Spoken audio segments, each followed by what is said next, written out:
एक ब्राह्मण थे तो तीर्थ यात्रा करना चाहते थे। उनके लड़के थे पर उनकी ज्यादा आज्ञा नहीं पालन करते थे, तो सोचा कि बूढ़ा अकेले तीर्थ यात्रा कैसे कर पाऊंगा। तो एक गरीब ब्राह्मण का लड़का था, उससे कहा कि भैया तू इधर उधर नौकरी के लिए भटकता, अगर तू मुझे तीर्थ यात्रा करवा दे तो मैं तेरे खान पान की व्यवस्था और धनराशि भी दे दूंगा। ब्राह्मण ने कहा चलो अच्छा है, आपके साथ तीर्थों का भी दर्शन होगा। तो जहां जहां जाना चाहते थे उन जवान ब्राह्मण बूढ़े ब्राह्मण को ले गया, तीर्थ दर्शन कराती हो। जब ब्रज धाम आया तो उसको बहुत बुखार आ गया बूढ़े को। उसने बहुत सेवा की, जैसे मतलब माता अपने बच्चे की सेवा करती है ऐसे सब सेवा की उस जवान ब्राह्मण ने। बड़ा द्रवित हुआ बूढ़ा ब्राह्मण, धनी ब्राह्मण था वो। तो गोपाल जी के दर्शन जब करने गया तो उसने कहा बेटा तुमने बहुत सेवा की है, तुम्हें क्या दे सकता हूं। मेरे एक बेटी है, बहुत सुंदर है बेटी और बहुत धन संपत्ति है, मैं तुम्हें दूंगा। बोले देखो बाबा तुम तो यहां बोल रहे हो, घर में तुम्हारे जवान लड़के हैं, हमारी पिटाई करेंगे। बोले हम गोपाल जी को साक्षी करके कहते हैं कि अपनी बेटी का ब्याह तुम्हारे से करवा दूंगा और संपत्ति भी दूंगा। बात हो गई।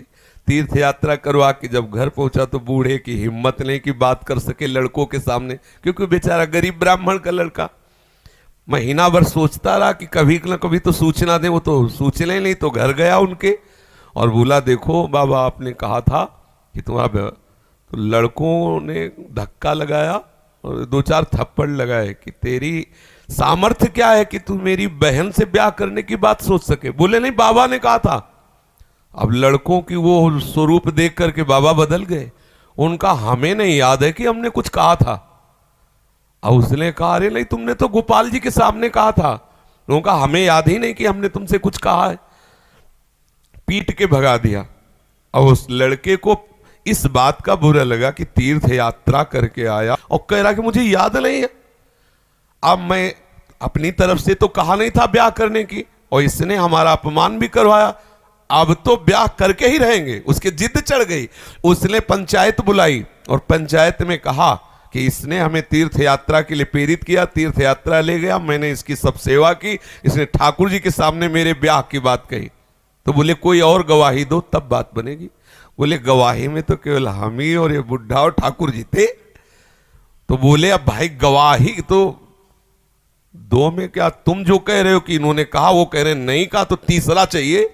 वो तीसरे में तो ठाकुर जी थे। तो बोले अगर गवाही दे दें तो ब्याह हम जबरदस्ती करवा देंगे। पंचायत पहले लगती थी गांव में, जैसे होता है ना न्यायालय, तो छोटा मोटा न्यायालय समझो गांव का, पंच लोग जो निर्णय कर देते थे फिर वही होता था।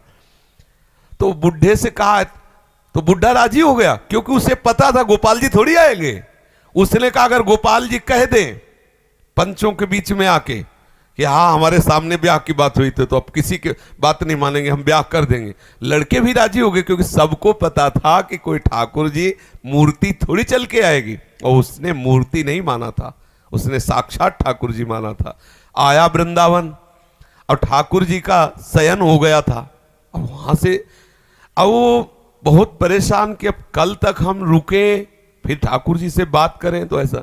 अब दरवाजा बंद थे, खटखटाया, क्योंकि उसके लिए मूर्ति थोड़ी है, और कहा सुनो गोपाल जी हम तुमसे ये पूछने आए कि वो जो वृद्ध ब्राह्मण था उसने कहा था कि नहीं तुम्हारे सामने ब्याह की बात। दो चार बार आवाज लगाई तो वहां से तो कोई उत्तर नहीं आया।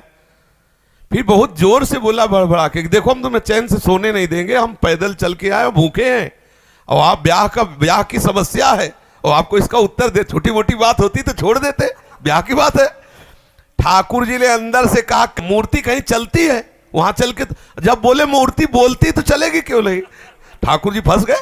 ठाकुर जी ने अंदर से कहा कि कहीं मूर्ति वहां जाके थोड़ी उड़ीसा में वहां जाके साक्षी थोड़ी देगी, मूर्ति चलती थोड़ी है। बोले महाराज जब मूर्ति बोलती है तो चलेगी क्यों नहीं।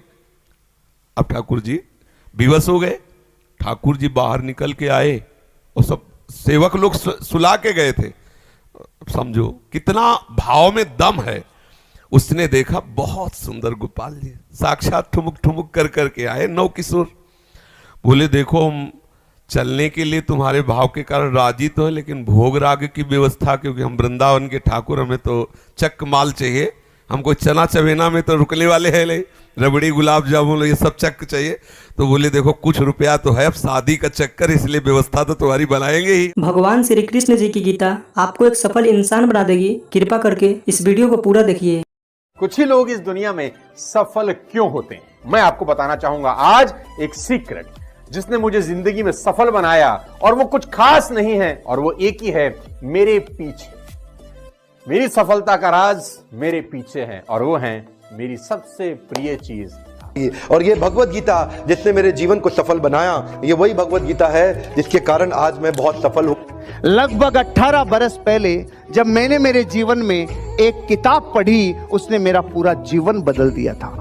ये मेरी लाइफ का टर्निंग पॉइंट था ये बुक। इस दुनिया में जितने लोग अमीर और कामयाब बने हैं, उन्होंने किताबें पढ़ी। गीता जी में भी यही बताया गया है कि लाइफ कैसे जीना है, माइंडसेट कैसा होना चाहिए।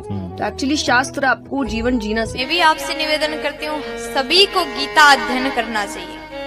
गीता में ऐसे ऐसी बातें बताया गया है, आप जीवन में कितने बड़े संकट में क्यों ना हो, आपके सामने कैसा अवस्था बन जाए, कैसा भी अवस्था आपके सामने बन जाए, कितने बड़े संकट में आप हो, अगर गीता अध्ययन करोगे आप हर प्रकार के संकट से बच करके बाहर निकलने का सूत्र गीता आपको बताती है। इसलिए गीता सभी को पढ़ना चाहिए।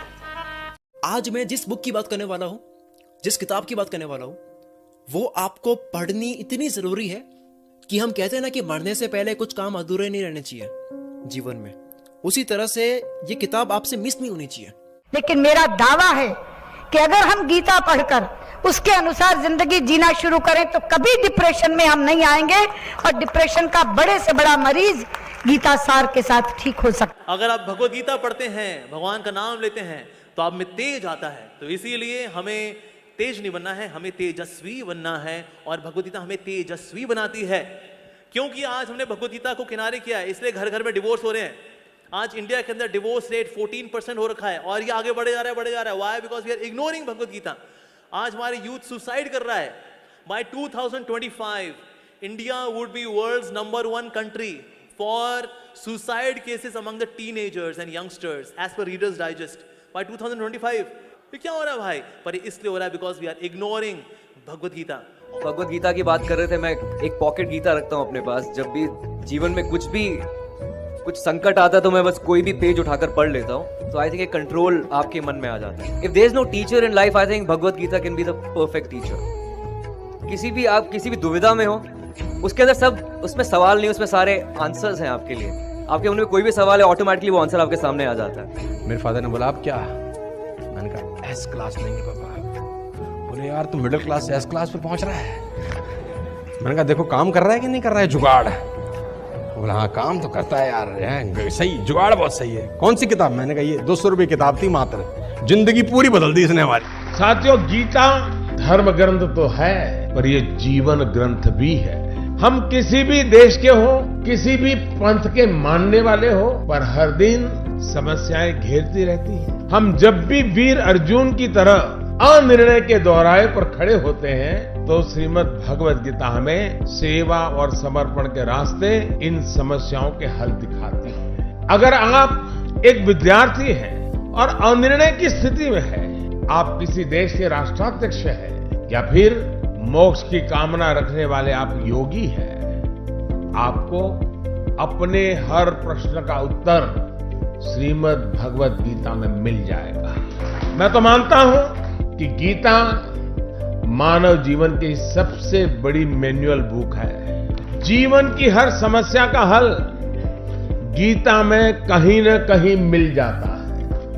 मैं मुसलमान हूँ, मैंने 30 पारा पढ़ा है, मैं हदीस पूरा पढ़ चुकी हूँ। जिन्ना का बनाया हुआ 1937 का शरिया लॉ के हिसाब से बहुत सारे केसेस देखे हैं। सनातन धर्म में ना एक ठहराव है भगवत गीता में ना 3 तलाक की बात नहीं लिखी हुई है। भगवत गीता में ना पॉलीगेमी 4 शादी की बात नहीं लिखी हुई है। भगवत गीता में ना निकाह मुत्ता की बात नहीं लिखी हुई है कि 1 घंटे के लिए सेक्स करो और छोड़ दो तलाक दे करके। ये भगवत गीता नहीं बताता है। भगवत गीता इंसान की जिंदगी को एक रास्ता दिखाता है, लेकिन वहीं पर on the other hand Quran में लिखा हुआ है तलाक देना, खुला लेना, 4 शादियां करना, 10 बच्चे पैदा करना।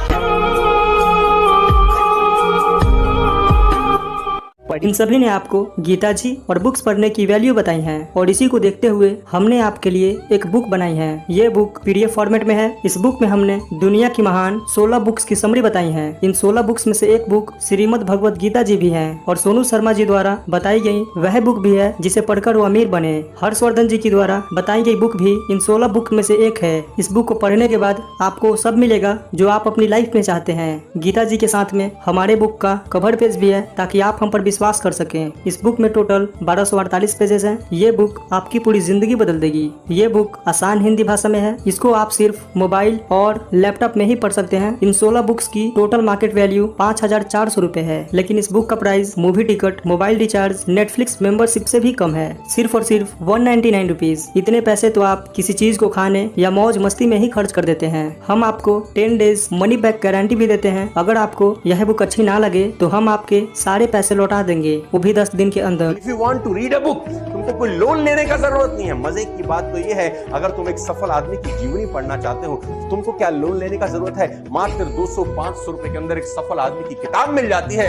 मिडिल क्लास फैमिली के लोगों को ये बहुत बड़ा काम लगता है। क्या बैंक से लोन लेना पड़ेगा किताब पढ़ने के लिए? नो लेडीज एंड जेंटलमैन, आप अपने बच्चे से पैसा बोरो करके भी एक सफल आदमी की किताब पढ़ के सीख के उसको जिंदगी में इंप्लीमेंट कर सकते हो। Don't be serious in life but take life seriously. एक ही जिंदगी है। आप खुश नसीब हैं कि आज आप ये वीडियो देख रहे हैं। आज आपको भगवान श्री कृष्ण जी की गीता और इस दुनिया की महान लाइफ चेंजिंग बुक्स पढ़ने का मौका मिला है। आज डर मत फरहान, नहीं तो 50 साल बाद जब तू बूढ़ा होकर ऐसी किसी अस्पताल में पड़ा होगा और मरने का इंतजार कर रहा होगा, तब सोचेगा कि लेटर हाथ में था, टैक्सी गेट पर थी, जरा से हिम्मत कर लेता ना तो साली जिंदगी कुछ और हो सकती थी।